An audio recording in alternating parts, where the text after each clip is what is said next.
ایان کے ساتھ حادثہ ہو گیا ہے، اس کی جان اس وقت شدید خطرے میں ہے۔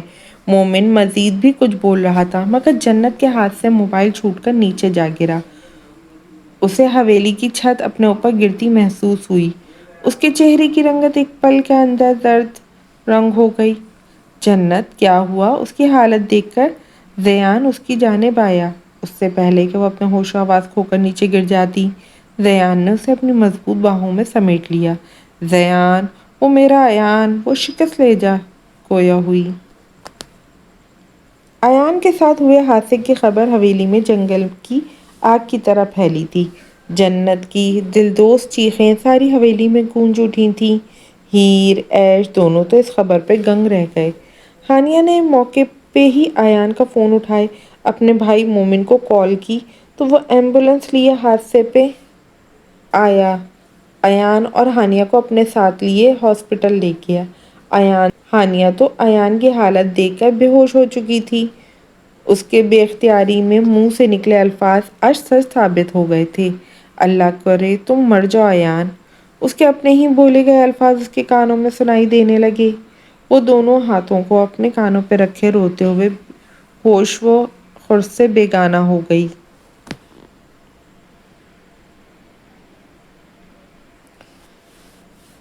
یا اللہ رحم کر میرے بیٹے پہ، اس کو صحت و تندرستی والی زندگی عطا کر دے۔ اس سے اگر کوئی غلطی ہو گئی ہو تو میں معافی مانگتی ہوں۔ یا اللہ ایک دکھی ماں کی دل کی فریاد سن لے۔ جنت دونوں ہاتھوں کو دعا کی صورت میں اوپر اٹھائے گریہ وزاری کر رہی تھی۔ آپ سب پریشان مت ہوں، اللہ تعالیٰ سب بہتر کرے گا، کچھ نہیں ہوگا ایان کو۔ پلیز جلدی چلیں میرے ساتھ، ہمیں ابھی ہسپتال کے لیے نکلنا ہے۔ احتشام ان کے کندھے کو زور سے دباتا انہیں حوصلہ دے رہا تھا جبکہ دماغ سخت الجھن میں مبتلا تھا۔ شیر دمان اور ضامن بھی چیخیں سن کر باہر نکلے اور پھر پریشانی کے عالم میں ایک ساتھ گھر سے ہاسپٹل کے لیے روانہ ہوئے۔ ایان کو بہت بری حالت میں ہسپتال منتقل کر دیا گیا تھا۔ وہ اس وقت سخت زخمی تھا، اس کا خون کافی بہہ گیا تھا۔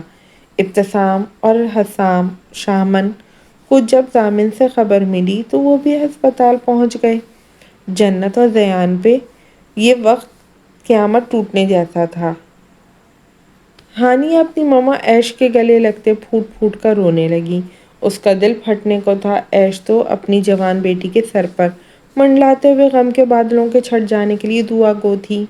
ہانیہ اپنا لرزتا وجود لیے اسپتال کمرے میں داخل ہوئی جہاں ایان موجود تھا۔ سب اس سے مل کر گھر واپس جا چکے تھے، صرف ہانیہ اور ریان ہی وہاں رکے تھے۔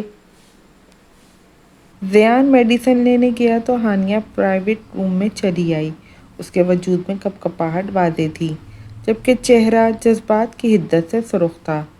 بے شک ایان نے اس کے ساتھ جو بھی کیا بھلایا نہیں جا سکتا تھا، مگر اس نے جب آخری وقت میں اس سے معافی مانگی تھی، ہانیہ اس کی وہ سچے دل سے مانگی گئی معافی کے الفاظ اور جذبات کو بھلا نہیں پا رہی تھی۔ اسے اپنا غم تھوڑا ہلکا ہوتا محسوس ہوا۔ ابھی وہ کوئی بھی فیصلہ نہیں لے پا رہی تھی مگر دل اس کی زندگی بچ جانے پہ مطمئن تھا۔ دروازے پہ آہٹ محسوس کیے ایان نے آنکھیں کھول کر دیکھا۔ ہانیہ سہمی دروازے کے قریب کھڑی تھی۔ وہ جذبے لٹاتی نظروں سے اسے دیکھنے لگا۔ ہانیہ نے پلکیں اٹھا کے دیکھا، ہر چیز دھندلی سی دکھائی دینے لگی کیونکہ آنکھوں میں آنسو جو بہنے لگے تھے۔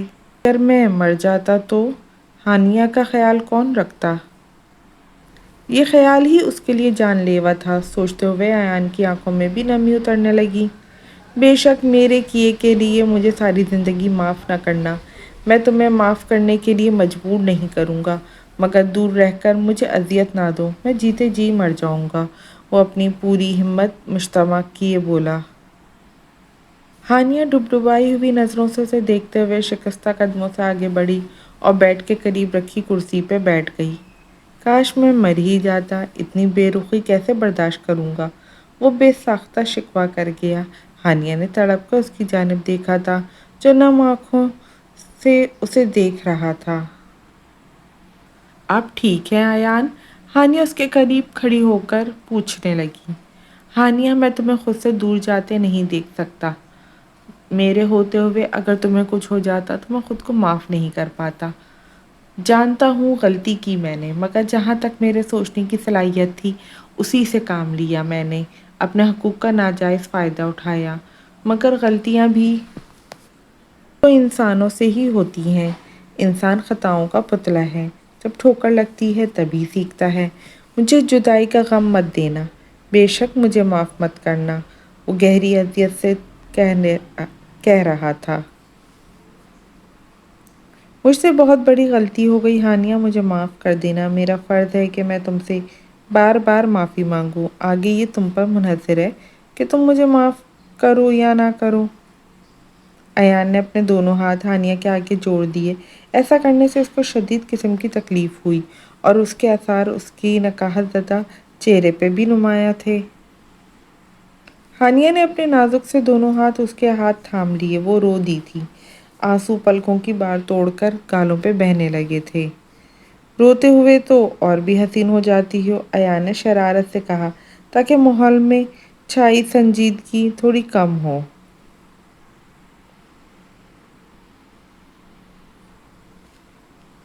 کیسے ہیں آپ؟ اس کے بے ساختہ سوال پہ وہ مسکرا دیا۔ کیسا ہوں گا بھلا، جس کی اتنی پیاری حسین بیوی سامنے ہو اور بندہ کچھ کر بھی نہیں سکتا۔ وہ ذومعنی نظروں سے اسے دیکھتے بولا، آپ نہیں سدھر سکتے، بیماری کی حالت میں بھی ہری ہری سوج رہی ہے۔ ہانیہ نے شکوہ کناں نظروں سے اسے دیکھا تھا۔ وہ کچھ کہہ نہیں پائی، بس آنسو ٹپ ٹپ گرتے رہے۔ میں نے بہت دکھ دیے نا تمہیں، ایک موقع دو، ان تمام دکھوں کا مداوع کر دوں گا۔ ایان نے ہاتھ بڑھا کر اپنے پوروں سے اس کے آنسو پوچھے۔ آپ ٹھیک ہو جائیں، پھر ہی ایسا ممکن ہے۔ وہ روتے روتے حامی بھر گئی تھی۔ ایان کے لبوں پہ مسکراہٹ ابھری۔ مجھے سمجھ نہیں آ رہا ہانیہ کہ میں تمہارا شکریہ کیسے ادا کروں، وہ پرجوش آواز میں بولا۔ اس کے لہجے میں خوشی کا عنصر نمایاں تھا۔ مجھے آج ہی گھر لے چلو، پھر اچھے سے شکریہ ادا کروں گا۔ وہ اپنے ازلی موڈ میں واپس آ چکا تھا۔ خبردار جو ایک بھی لفظ اور بولا تو لیٹے رہیں یہیں چپ کر کے، ابھی لے کر جاتی ہوں اچھے آپ کو گھر۔ ہانیہ نے غصے سے اس کی بات کاٹی تھی اور اسے گھورنے لگی۔ ہائے قربان جاؤں ایسی پیار بھری سختی پہ۔ وہ ہانیہ کا ہاتھ پکڑ کر اسے اپنے لبوں سے لگا گیا تو ہانیہ چھپ سی گئی۔ ایان کے چہرے پہ آسودہ سی مسکراہٹ بکھر گئی۔ بلا شبہ آنے والی زندگی ان کے لیے بہت بہترین ثابت ہونے والی تھی۔ سارے گلے شکوے مٹ گئے تھے، ان کی جگہ خوشیاں بھرے اپنے ڈیرے جمانے والی تھی۔ ماہی کہاں ہے؟ دعا اور شامن گھر آئے تو ماہی کا کمرہ خالی دیکھا۔ وہ بوکھلا کر رہ گئے جب انہیں پورے گھر میں ماہی کہیں دکھائی نہیں دی۔ سغرا، او سغرا! دعا بے چینی سے اپنے گھر میں موجود ملازموں کو آوازیں دینے لگی۔ جی بی بی جی۔ وہ اس کے پاس آ کر ادب سے بولی، ماہی کہاں ہے؟ میں اسے تمہارے حوالے کر کے گئی تھی، تمہیں اس کا خیال رکھنے کی ذمہ داری سونپی تھی، تو بتاؤ اب کہاں ہے ماہی؟ تمہیں میں نے بتایا بھی تھا نا کہ 2 ہفتے ہو گئے ہیں وہ نہ تو ٹھیک سے کچھ کھا پی رہی ہے نہ کالج جا رہی ہے۔ اس کا اچھے سے خیال رکھنے کی تاکید کر کے گئی تھی نا میں۔ 2 دن میں واپس نہیں آئی اور ماہی کہاں چلی گئی؟ یہ خیال رکھا تم نے ماہی کا؟ وہ تلخ انداز میں پیش آئی تو سغرا سر جھکائے کھڑی رہی۔ بی بی جی وہ مجھے کچھ نہیں پتا ماہی جی کدھر گئیں، کل تک تو کمرے میں تھی، آج صبح ان کے کمرے میں گئی تو وہ کہیں بھی نہیں تھی۔ میں نے سارے گھر میں ان کو تلاش کیا مگر وہ کہیں بھی نہیں ملی۔ اس نے ساری بات ان کے سامنے گوش گزار کی۔ دعا اور شامن اسے لے کر بہت پریشان تھے۔ انہوں نے لکی کے دیے گئے نمبر پہ کال کی مگر وہ نمبر مسلسل بند آ رہا تھا۔ انہوں نے سوچا کہیں لکی تو نہیں اسے اپنے ساتھ لے گیا گھمانے پھرانے، مگر اس کا مسلسل آف نمبر دیکھ کر وہ مزید پریشانی میں مبتلا ہو گئے۔ دعا اور شامن نے لکی کے دیے گئے ایڈریس پہ جانے کا سوچا اور بنا وقت ضائع کیے اس کے دیے گئے ایڈریس پہ پہنچے، مگر یہ کیا، وہاں سوائے جنگل کے کچھ بھی نہ تھا۔ ایک کھنڈر نما پرانا سا گھر تھا جو کہ آس پڑوس کے لوگوں سے پوچھنے پہ پتہ چلا کہ نہ جانے کتنے سالوں سے بند پڑا ہے۔ وہ تھک ہار کر خالی ہاتھ پریشان واپس لوٹ آئے۔ شامن، ہم نے بہت بڑی غلطی کر دی، اپنی اکلوتی بیٹی کا رشتہ کسی انجان کے ساتھ جوڑ کر۔ دعا نے رنجیدہ لہجے میں کہا، شاید تم ٹھیک کہہ رہی ہو، ہم نے جذبات میں آ کر اتنا بڑا قدم اٹھا لیا، نہ جانے ہماری بچی کہاں ہوگی اس وقت، نہ جانے کس حال میں ہوگی۔ شامن افسردہ آواز میں بولا، میں پولیس اسٹیشن میں رپورٹ درج کراتا ہوں ماہی کی گمشدگی کی، یہی ٹھیک رہے گا۔ وہ آہستگی سے بولا، شامن میری بیٹی، بہت بڑی بھول ہو گئی مجھ سے، ایک ماں ہو کر بھی میں نے اپنی بیٹی کا اعتبار نہیں کیا۔ کیسی ماں ہوں میں، اپنی بیٹی کے دل کی بات نہیں جان سکی، میں اس کے بغیر کیسے رہوں گی؟ مجھے نہیں پتا، جہاں سے مرضی اسے ڈھونڈ کر لائیں، میں مر جاؤں گی اپنی بچی کے بغیر۔ وہ پھوٹ پھوٹ کر رونے لگی۔ آپ حویلی سے پتہ کریں، شاید کسی کو پتہ ہو، زخرف کو یا کسی اور کو۔ دعا نے شامن کو ایک نئی راہ سجائی، کیا منہ لے کر جاؤں گا سب کے سامنے؟ سب نے مجھے کتنا منع کیا تھا ماہی کا رشتہ طے کرنے پہ۔ شامن، اب جو ہونا تھا ہو گیا نا، جائیں، جا کر پتہ کریں اس کا کہیں سے بھی، مرضی ڈھونڈ کر لائیں واپس میری بیٹی کو۔ وہ تڑپ کر بولی۔ شامن اپنے نڈھال وجود کو لیے باہر نکلا تو دعا سے اکیلے گھر میں رہ کر صبر کرنا مشکل ہوا۔ وہ بھی شامن کے پیچھے پیچھے باہر نکل گئی۔ بھائی آپ اندر چلیں، ہم سامان لے کر آتے ہیں، امرام شیر نے آریان شیر سے کہا۔ امرام شیر گاڑی کی ڈگی کھولے اس میں سے سامان باہر نکال رہا تھا، جبکہ شیردل اپنا بازو سنبھالے اب گاڑی کو لاک کرنے لگا۔ پری اپنا کلچ اور دوسرے ہاتھ میں چھوٹا سا سفری بیگ لیے بیگ پکڑ کر باہر نکلنا چاہا۔ لاؤ مجھے دو، میں پکڑ لیتا ہوں۔ امرام شیر نے پری کے ہاتھ میں بیگ دیکھا تو پیشکش کی۔ اوہو، بھابھی کی اتنی خدمتیں، خیر تو ہے، کہیں پرانے بدلے چکانے کا ارادہ تو نہیں؟ پری نے دل جلانے والی مسکراہٹ اس کی طرف اچھالتے ہوئے کہا۔ تو پیچھے کھڑا شیردل بھی مسکرایا امرام شیر کے غصے سے لال پیلے چہرے کو دیکھ کر۔ شٹ اپ، کئی لوگوں کو واقعی عزت راس نہیں ہوتی۔ وہ دانت پیس کے خود پہ ضبط کیے بولا، اوئے ذرا تمیز سے، بڑی بھابھی ہوں۔ وہ انگلی اٹھا کر دھمکی آمیز انداز میں بولی، ابھی سکھاتا ہوں تمیز۔ وہ اس کی طرف بڑھا۔ لالا اسٹاپ اٹ پلیز، شیردل نے درمیان میں آ کر سلجھو انداز میں کہا۔ امرام شیر بیگ اٹھا کر اندر کی طرف بڑھا۔ آئیں بھابھی، اندر چلیں۔ شیردل اسے اپنے ساتھ اندر لے جانے لگا۔ زخرف، جو گاڑی رکنے کی آواز سن کر سیڑھیاں اترتے ہوئے نیچے آ رہی تھی، لاؤنج میں امرام کو داخل ہوتے دیکھ اس کے چہرے پہ خوشیوں بھرے رنگ بکھر گئے۔ اس نے ادھر ادھر دیکھا، لاؤنج میں اس وقت اس کے اور امرام شیر بقول زخرف کے کوئی نہیں تھا۔ وہ تیزی سے سیڑھیاں پھلانگتے ہوئے نیچے آئی، اس سے پہلے کہ وہ بھاگتی ہوئی آریان شیر کے گلے لگتی۔ Wait wait wait! امرام شیر جو بیگ اٹھائے پیچھے سے داخل ہوا، زخرف کو آریان شیر کی طرف دوڑتے دیکھ تیزی سے قدم بڑھاتے ان دونوں کے بیچ حائل ہوا۔ آریان شیر نے ناسمجھی سے ان دونوں کو دیکھا۔ بھائی، یہ غلطی سے میری وائف ہے، وہ چہرے پہ مصنوعی مسکراہٹ سجائے بولا، مگر زخرف کو کھا جانے والی نظروں سے گھورنا نہ بھولا۔ امرام شیر کے پیچھے جیسے ہی پری اندر داخل ہوئی، زخرف کے تو سر پہ لگی تلووں پہ بوجھی۔ وہ پری کو خون آشام نظروں سے گھورتے ہوئے امرام شیر کی طرف مڑی۔ اس کی آنکھوں میں تنبیہ تھی، مگر زخرف کو کون سمجھائے جس پہ اس وقت حسد کا بھوت سوار ہو چکا تھا۔ ہائے ربا، میری تو قسمت ہی پھوٹ گئی۔ وہ زمین پر آلتی مالتی مارے بیٹھی اور پیشانی پہ ہاتھ رکھے اونچی آواز میں دہائی دینے لگی، کر لی نا اس خوبصورت چڑیل فسادن سے دوسری شادی؟ کیا کمی تھی مجھ میں پوچھتی ہوں، کیا کمی تھی مجھ میں؟ ایک ذرا سا قد کیا چھوٹا تھا مجھے چھوڑ کر، اس سے پہلے کہ وہ مزید گل افشانیاں کرتی۔ امرام شیر نے اس کے منہ پہ ہاتھ رکھا۔ ایک آواز بھی نہ نکلے تمہارے منہ سے، ورنہ دوبارہ بولنے کے قابل نہیں رہو گی۔ اندر چل کر بات کرتے ہیں، اس کے کان کے قریب چہرہ کی سرگوشی نما آواز میں بولا۔ زخرف اٹھ کر کھڑی ہوئی اور ناک سکیڑی پری کی طرف تھیکے چتونوں سے گھورتے ہوئے دیکھا۔ ماں، ماں! آریان شیر کی بھاری آواز ساری حویلی میں گونجی۔ ہیر جو اپنے کمرے میں تسبیح پڑھ رہی تھی چونک گئی۔ اس آواز اور اس بلانے کے انداز کو تو وہ لاکھوں میں پہچان سکتی تھی۔ امرام شیر اور شیر دل دونوں ہیر کو موم کہتے تھے اور آریان شیر اسے بچپن سے ماں کہتا آیا تھا۔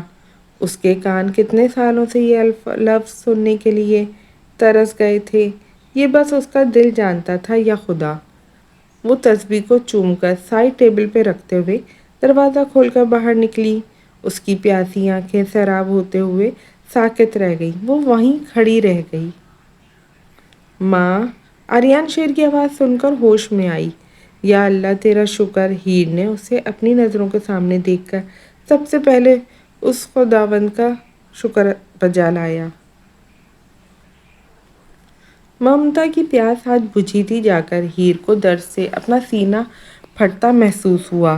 وہ کسی طرح اسے اپنے سینے سے لگا کر اپنی ممتا کو قرار دینا چاہتی تھی۔ آریان شیر ہیر کی طرف بھاگا جو اسے دیکھ کر پتھر کی مورت بنی کھڑی تھی۔ آریان شیر نے اپنی ماں کو اپنی باہوں میں بھر کر گول گول گھمایا۔ ہیر تو اپنے بیٹے کے گال پہ ہاتھ رکھ کر اس کی موجودگی کو محسوس کر رہی تھی، خواہ کہیں یہ اس کا خواب تو نہیں، مگر وہ حقیقت میں تھا۔ مس یو ماں، لو یو سو مچ، وہ پرجوش بھاری آواز میں بولا۔ مجھے اتارو آریان، میں گر جاؤں گی۔ ہیر نے اس کے دونوں چوڑے شانوں کو اپنے ہاتھ سے زور سے پکڑ رکھا تھا، گرنے کے ڈر سے۔ ماں، آپ کے بیٹے میں اتنا دم ہے کہ اپنی ماں کو ساری زندگی اٹھائے رکھوں۔ وہ ہیر کے ڈر کو سمجھتے ہوئے اسے صوفے پہ بٹھانے لگا۔ آریان کی آواز سن کر سب وہاں اکٹھے ہونے لگے۔ میں ذرا آتا ہوں، کچھ لوگوں کی زبان پھسل رہی ہے، اسے کنٹرول میں کرنا ہے۔ وہ زخرف کا ہاتھ پکڑ کر اسے کمرے کی طرف لے جانے لگا۔ زخرف سب کی موجودگی کی وجہ سے چپ چاپ اس کے ساتھ چلتی رہی۔ امرام شیر نے کمرے میں لا کر اس کا ہاتھ چھوڑا اور دروازے کو اندر سے لاک کیا۔ آنکھوں کی جگہ کیا ٹچ بٹن فٹ کیے ہیں جو ٹھیک سے دکھائی نہیں دیتا۔ ویسے تو بڑے بڑے دعوے کرتی نہیں تھکتی تھی اپنی محبت کے، اب چلی تھی کسی اور کو اپنا شوہر مان کر۔ وہ سر جھٹک کر غصے سے آگ بگولا ہوا۔ زخرف کا رنگ پھیکا پڑ گیا، وہ شرمندگی سے سر جھکائے اپنے ہاتھوں کی انگلیاں چٹکانے لگی۔ واقعی اس سے غلطی تو ہو گئی تھی، مگر زخرف نے اپنی غلطی ماننا سیکھا کہاں تھا؟ ہاں تو میں کیا کرتی، ان کے بال بھی آپ جیسے تھے، فوجی ہیئر کٹ، ویسی آنکھیں، سارا نقشہ ویسے ہی، اب اس میں میرا کیا قصور؟ بھلا بتائیں؟ وہ اپنی کمر پہ ہاتھ رکھ کر لڑاکا انداز میں بولی۔ یہ کیا فضول ہانک رہی تھی باہر؟ وہ کڑے تیوروں سے اس کی طرف بڑھتے ہوئے پوچھنے لگا۔ زخرف نے پیچھے کی جانب الٹے قدم لیے۔ ہاں تو کیا غلط کہا میں نے؟ کیوں لے کر آئے اسے یہاں؟ وہ اپنی ازلی انداز میں واپس لوٹ کر آئی۔ وہ آریان بھائی کی بیوی ہے، امرام شیر نے ایک ایک لفظ چبا کر کہا۔ زخرف کے تنے ہوئے اعصاب ڈھیلے پڑے سچائی سن کر۔ اچھا، وہ پس مردگی سے بولی۔ امرام شیر نے کوٹ اتار کر صوفے پہ پھینکا۔ اب وہ کبٹ کھول رہا تھا آرام دہ سوٹ نکالنے کے لیے۔ لائیں میں نکال دیتی ہوں، وہ اس کے پاس آ کر نرمی سے بولی۔ چہرے پر ابھی بھی شرمندگی کے آثار نمایاں تھے۔ دور رہو مجھ سے، میرے پاس آنے کی ضرورت نہیں، چھوڑ دو مجھے میرے حال پر، اپنا کام میں خود کر سکتا ہوں، میرے ہاتھ سلامت ہے ابھی، وہ تلخ انداز میں بولا۔ اچھا سوری نا، وہ معصومیت سے کان پکڑ کے بولی۔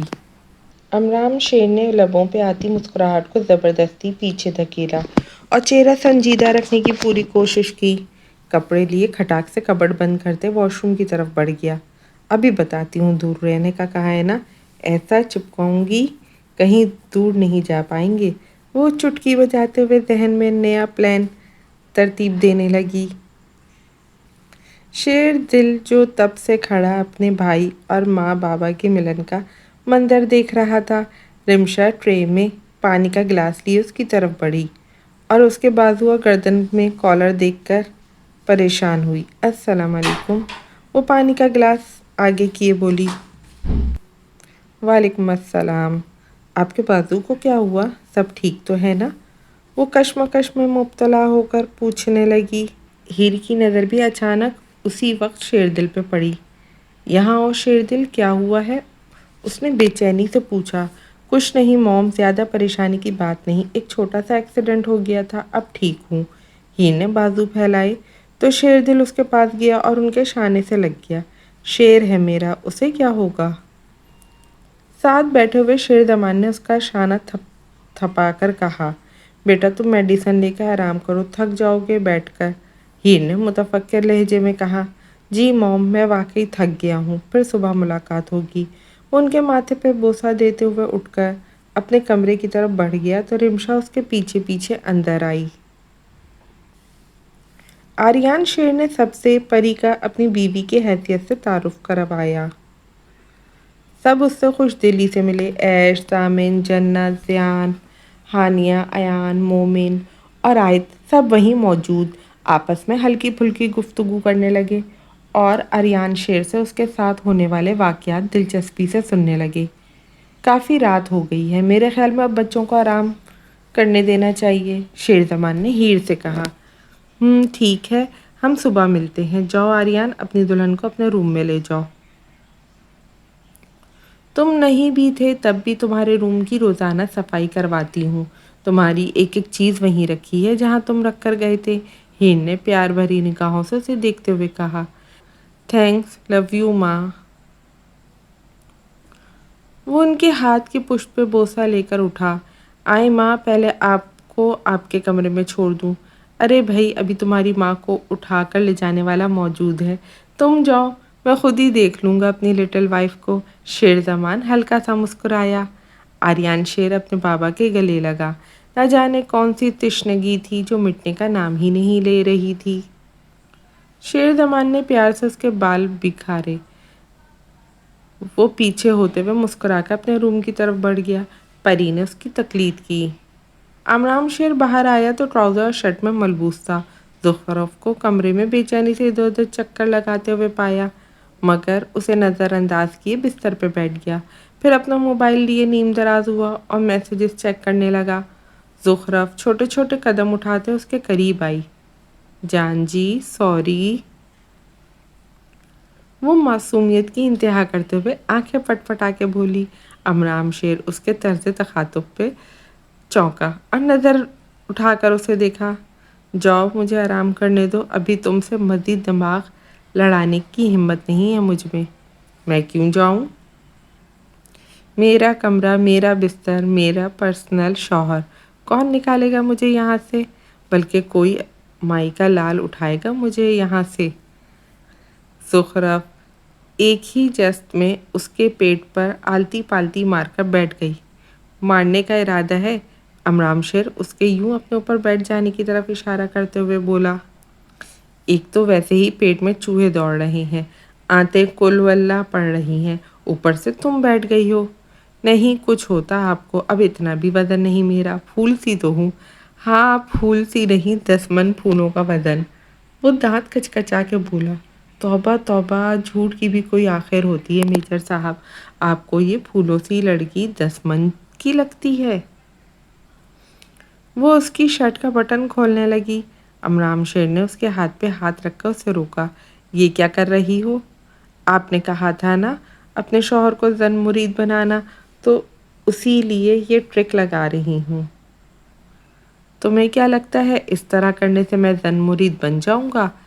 اچھا تو پھر کیسے بنیں گے؟ وہ سوالیہ نظروں سے اسے دیکھنے لگی۔ پیچھے ہٹو، مجھے سانس نہیں آ رہی۔ اس نے زخرف کو خود سے پیچھے دھکیل کر اٹھنا چاہا، مگر واعری قسمت وہ ایسا کر نہیں پایا، اس کے کپڑے بستر سے چپک چکے تھے۔ اس نے حیرت سے اپنے کپڑوں کو بستر پر چپکا دیکھا تو واپس بیٹھ گیا۔ میری فوٹو کو سینے سے یار چپکا لے، سیاں فیفو کال سے۔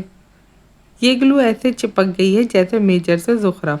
اس کی گود میں بیٹھ کر شرارت سے گنگناتے ہوئے بولی۔ اب دور جا کر دکھائیں۔ زخرف، میرا دل کر رہا ہے اس وقت میں۔ وہ مٹھیاں بیچ کر اپنے آپ پہ ضبط کیے دانت پیس کے بولا۔ آپ رہنے دیجیے، میں بتاتی ہوں کہ میرا دل کیا کر رہا ہے۔ وہ اس کی ہیئر بڈ پہ اپنی انگلیاں پھیر کر ذو معنی انداز میں بولی۔ دل چاہتا ہے آپ کے دل پہ نا ایک مائکرو چپ لگا دوں۔ وہ کیوں؟ آرام شیر نے آئی برو جھکا کر اس کی بے تکی بات سن کر پوچھا۔ بھائی، مجھے سننا ہے نا، آپ کا دل کتنی بار میرا نام لیتا ہے؟ امرام اس کی بات سن کر مسکرائے بنا نہ رہ سکا۔ اس لڑکی کی ہر بات ہمیشہ انوکھی ہی ہوتی تھی۔ ٹھیک ہے تو پھر تم مجھے چپ لگا دو، میں تمہیں چپ لگا دوں گا۔ امرام شیر اس کے گلے میں سے دوپٹہ نکال بستر پہ رکھتے شرٹ شانوں سے کھسکانے لگا۔ یہ کیا کر رہے ہیں آپ؟ اس کی گیگی بندی۔ چپ فٹ کر رہا ہوں، ہٹیں پیچھے۔ کوئی چپ نہیں آپ کے پاس۔ وہ اس کی تھائی سے اٹھنے لگی تو امرام شیر نے اس کی کلائی سے کھینچ کر اسے خود پہ گرا لیا۔ اب سنو دل کی دھڑکنوں کو کس کا نام لے رہی ہیں۔ وہ اس کا سر اپنے سینے سے لگائے بولا، مجھے کچھ بھی سنائی نہیں دے رہا۔ وہ اس کی قربت پہ پگھلنے لگی تو انکاری ہوئی، ورنہ اس کی دھڑ دھڑ کرتی دھڑکنوں کا کانوں میں سنائی دے رہی تھی۔ اچھا چلو یہ بتاؤ، اور کیا سوچا تھا مجھے زن مرید بنانے کے لیے؟ اس کے چہرے پہ آئے بالوں کو کان کے پیچھے اڑاستے ہوئے اس کی ریشمی کیسنوں میں انگلیاں چلانے لگا۔ اونا، میں نے سنا ہے لڑکیاں اپنے شوہر کو اپنی اداؤں سے رجھاتی ہیں۔ اچھا جی، تو پھر رجھائیں۔ زخرف نے اٹھنا چاہا مگر اس نے زخرف کو کمر کے گرد اپنی باہوں کا گھیرا تنگ کر دیا۔ یو آر مین، وہ فسوں خیز آواز میں بولا۔ زخرف جو اس کی گرفت میں پھڑ پڑا رہی تھی، اس کی آواز میں اتنی نرمی اور ٹھہراؤ محسوس کیا کہ وہ اپنا سارا غصہ بھول گئی۔ ویسے ایک بات پوچھوں؟ وہ سوالیہ نظروں سے اسے دیکھتے ہوئے پوچھنے لگا۔ کیا؟ وہ اس کے سینے پہ ہاتھ رکھے بولی۔ تم پری سے جیلس ہوتی ہو؟ وہ اس کی دکھتی رگ پہ ہاتھ رکھ گیا۔ ہاں، اگر یہ جیلسی کے زمرے میں آتا ہے تو میں اعتراف کرتی ہوں کہ میں جیلس ہوتی ہوں۔ میں جانتی ہوں کہ میں کسی کو زبردستی اپنے ساتھ باندھ کر نہیں رکھ سکتی۔ میں آپ کو اپنے ساتھ رہنے پہ مجبور نہیں کر سکتی کہ آپ میرے علاوہ کسی کو نہ سنیں یا کسی سے بات نہ کریں، ایسا ممکن نہیں۔ مگر یہ جاننے کے باوجود بھی میرا دل چاہتا ہے کہ آپ میرے سوا کسی سے اپنے دل کی بات نہ کریں۔ میں آپ کی سب سے بہترین دوست بننا چاہتی ہوں۔ جب آپ کو اپنا دکھ شیئر کرنا ہو مجھے ایک بہترین دوست سمجھ کر شیئر کریں۔ جب محبت کی ضرورت ہو تو مجھے محبوب سمجھ کر محبت کریں۔ یہ میرے دل کی ننھی سی خواہش ہے۔ اگر یہ خواہشات جیلیسی کے زمرے میں آتی ہیں تو میں برملا اعتراف کرتی ہوں کہ ہاں میں جیلس ہوتی ہوں۔ امرام شیر ہولے سے مسکرایا اس کے واضح بیان پہ۔ دیکھا، لے آئی نا میں آپ میں انقلاب۔ وہ اپنی آوارہ لٹ کو کان کے پیچھے اڑاستے ہوئے اس کی گرفت میں مچل کے بولی۔ کیسا انقلاب؟ وہ آئیبرو جھکا کر پوچھا۔ یہی جو ہر وقت خڑوس بنے رہتے تھے اب میری طرح شرارتی بن گئے ہیں، میری ہر شرارت کے بدلہ لیتے ہیں، وہ بھی زخرف کے سٹائل میں۔ کیونکہ اب میں نہیں رہا، تم بن گیا ہوں۔ یہ دل تمہارا بن گیا، اب دھڑکنے کا تصور بھی نہیں کر سکتا۔ میری بونی باس۔ وہ اس کی چھوٹی سی ناک کو ہلکا سا دبا کر مسکرایا۔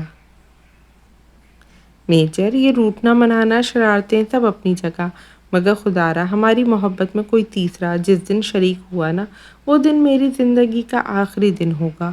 وہ سنجیدگی سے گویا ہوئی۔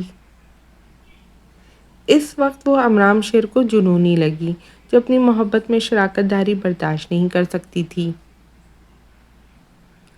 زخرف، تم میری حیات کا وہ خوبصورت عنوان ہو جسے میں نے روح کے صفحات میں درج کیا ہے۔ یہ جیسے مٹی سے مل کر مٹی ہو جانا، مگر روح تو آخرت کی لافانی زندگی تک رہنا ہے نا۔ میری اس روح نے تمہیں اس لافانی زندگی کا ساتھی چن لیا ہے۔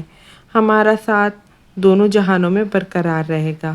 تمہارا ساتھ پانے کے بعد کسی بھی قسم کا کوئی طلب یا تشنگی باقی نہیں رہی۔ وہ محبت سے چور آواز میں بولا۔ شکر ہے میرے خڑوس میجر کو بھی محبت بھری باتیں آئیں، ورنہ میں نے سوچا تھا ہمیشہ یہ منہ پھلا کر گھومنے والا سڑیل میجر کہاں اتنی رومانٹک باتیں کریں گے۔ انہیں تو گن اور گولیوں کے علاوہ کچھ سوچتا ہی نہیں۔ کہاں آپ گولہ باری کرنے والے اور میں ٹھہری چوڑیوں کی شوقین، گجروں کی اسیر، جھمکوں کی دیوانی۔ وہ اٹھلا کر بولی۔ میری محبت، میری بھی ایک خواہش ہے تمہیں اپنے ہاتھوں سے گجرے پہناؤں۔ اس کی کلائی کو اپنے لبوں سے چھو کر بولا۔ چلیں پھر، پہلے گجرے لائیں گے تو میرے پاس آئیے گا۔ اس کا حصار توڑ کے بولی۔ امرام شیر اسے پکڑنے کے لیے اٹھا مگر اس کے کپڑے بیڈ شیٹ کے ساتھ چپکے تھے۔ زخرف کی کھلکھلاہٹ سارے کمرے میں گونج رہی تھی۔ امرام شیر نے اس کے مذاق کا بدلہ اپنے انداز میں لینا تھا۔ اس کی ہنسی کو بریکس لگانے کے لیے اس نے سائڈ ٹیبل پہ موجود لیمپ آف کیا اور اس کی طرف بڑھا۔ زخرف کی آنکھوں کے سامنے اندھیرا چھا گیا اس سے پہلے کہ وہ کمرے سے بھاگتی۔ امرام شیر نے ایک جھٹکے سے بیڈ شیٹ کھینچ کر پھینکی اور اسے اپنی باہوں میں بھر کر اس کی بولتی بند کر دی اور اپنی جان لیوا انداز میں اب زخرف کی کھلکھلاہٹ اور دھمکیوں کی آوازیں تھیں اور امرام شیر کی محبت بھرے بدلے تھے۔ سنو نہ جانا، میں خاموش تھا، ہونٹوں پہ باتیں نہیں تھیں۔ وہ اس کے لبوں کو سہلاتے ہوئے بولا، کوئی نہیں تھا، میرا من اکیلا تھا، تم ملی ہو تو چاروں طرف پیار کا جادو چھا گیا۔ واقعی تم نے مجھے میرے من کو بدل دیا۔ تمہارے آ جانے سے مجھے جینا آ گیا ہے۔ تم ملے تو ہم گئے کام سے۔ وہ آنکھ ونگ کر کے شرارت سے بولا، اب تمہاری باری کام سے جانے کی۔ Baby, my sweet heart, romance in here, let's break all the boundaries. وہ اسے اپنے ساتھ رومانس کی ایک الگ دنیا کی سیر کروانے کے جا چکا تھا جہاں زخرف جیسی ہر وقت پٹر پٹر بولنے والی لڑکی کی بھی زبان گنگ ہو گئی تھی۔ دونوں ایک دوسرے کی ہمراہی میں خوش اور مطمئن تھے۔